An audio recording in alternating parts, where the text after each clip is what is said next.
வீட்டில் எலித்தொல்லை இருந்தால் இந்த டிப்ஸை முயற்சித்து பாருங்களேன். கிராமப்புற வீடுகளில் அதுவும் கிராமப்புற வீடுகளில் எலிகள் தொல்லை சற்று அதிகம்தான். வெளிப்புற சாக்கடைகளில் இருந்து எலிகள் வீட்டிற்குள் நுழைந்து அட்டகாசம் செய்யும். நமது வீடு சுத்தமாக இல்லாத பட்சத்திலும் எலிகள் வீட்டிற்குள் சென்று தங்குவதோடு தனது குட்டிகளையும் ஈன்றுவிடும். தீங்கு: பல்வேறு காரணங்களுக்காக வீட்டிற்குள் நுழையும் எலியானது வீட்டில் இருக்கும் பொருட்களை சேதப்படுத்தும், துணிகளை கடிக்கும், உணவுப் பொருட்கள் மற்றும் பானங்களை அசுத்தப்படுத்த அதிக வாய்ப்புள்ளது. இது அறியாமல் அந்த பொருட்களை நாம் பயன்படுத்தினால் நமது ஆரோக்கியத்திற்கு அது தீங்கினை விளைவிக்கும். தீர்வு: பெரும்பாலும் எலிகள் இரவு நேரத்தில் தான் வீட்டிற்குள் நுழையும். அதனால் அதன் வரவை நம்மால் தடுக்க முடியாமல் போகிறது. எத்தனை முறை விரட்டினாலும் எலிகள் மீண்டும் உங்கள் வீட்டிற்குள் வருகிறது என்றால் இக்குறிப்பை முயற்சி செய்து பாருங்கள்.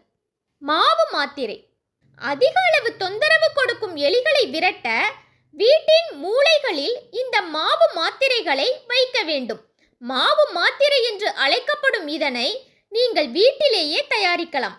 அதற்கு என்னென்ன தேவை, எப்படி செய்வது என்பதை தான் நாம் பார்க்க போகிறோம். செய்முறை: ஒரு பெரிய காகிதத்தை எடுத்து அதில் 2 அல்லது 3 ஸ்பூன் மாவை போட்டுக்கொள்ளவும். பின்னர் அதில் 3 ஸ்பூன் வெல்லம் அல்லது சர்க்கரையை சேர்த்து கொள்ளவும். 1 ஸ்பூன் உப்பு, 1 ஸ்பூன் பேக்கிங் சோடா ஆகியவற்றையும் சேர்த்து சிறிதளவு தண்ணீர் தெளித்து மாவாக பிசைந்து கொள்ளவும். பேட்டரி: ஒரு பழைய பேட்டரியை உடைத்து கொள்ளுங்கள்.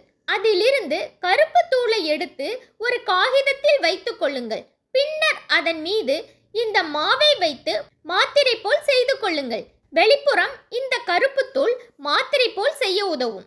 வீட்டின் அனைத்து மூலைகளிலும் இதனை வைத்தால் எலிகள் வெளியே ஓடிவிடும், மீண்டும் உள்ளே வராது. கவனம் தேவை: எக்காரணம் கொண்டும் இந்த மாத்திரைகள் குழந்தைகளின் கையில் படும்படி வைத்து விடாதீர்கள். அதேபோல் இந்த மாவை செய்ய எந்த பாத்திரத்தையும் பயன்படுத்த வேண்டாம். ஏனெனில் இவை உணவுகள் அல்லது உங்கள் கைகளில் படும் பட்சத்தில் ஆபத்தாக நேரிடும் என்பதால் கவனமாக செயல்படுங்கள். புதினா எண்ணெய்: புதினா எண்ணெய்க்கு இருக்கும் கடுமையான வாசனைக்கு எலிகள் வராது. அதனால் சிறிய பருத்தி பந்துகளை எடுத்துக்கொண்டு அதனை புதினா எண்ணெயில் நனைத்து வீடுகளில் எலிகள் அதிகம் உலாவும் இடத்திலும் சமையல் அறையிலும் வைக்க வேண்டும். பூண்டு வாசனை: ஒரு ஸ்ப்ரே பாட்டிலில் தண்ணீரில் பூண்டை சேர்த்து ஊற்றி வைத்துக் கொள்ளுங்கள். நன்கு குலுக்கிவிட்டு அந்த தண்ணீரை வீட்டின் மூலை முடுக்குகளில் எல்லாம் ஸ்ப்ரே செய்து விடுங்கள். எலிகளுக்கு பூண்டின் வாசனை பிடிக்காது, அதனால் வெளியேறிவிடும். வீட்டை சுத்தமாக வைத்துக் கொண்டாலே எலிகள், பூச்சிகள் உள்ளே வராது என்பதை நினைவில் கொள்ளுங்கள்.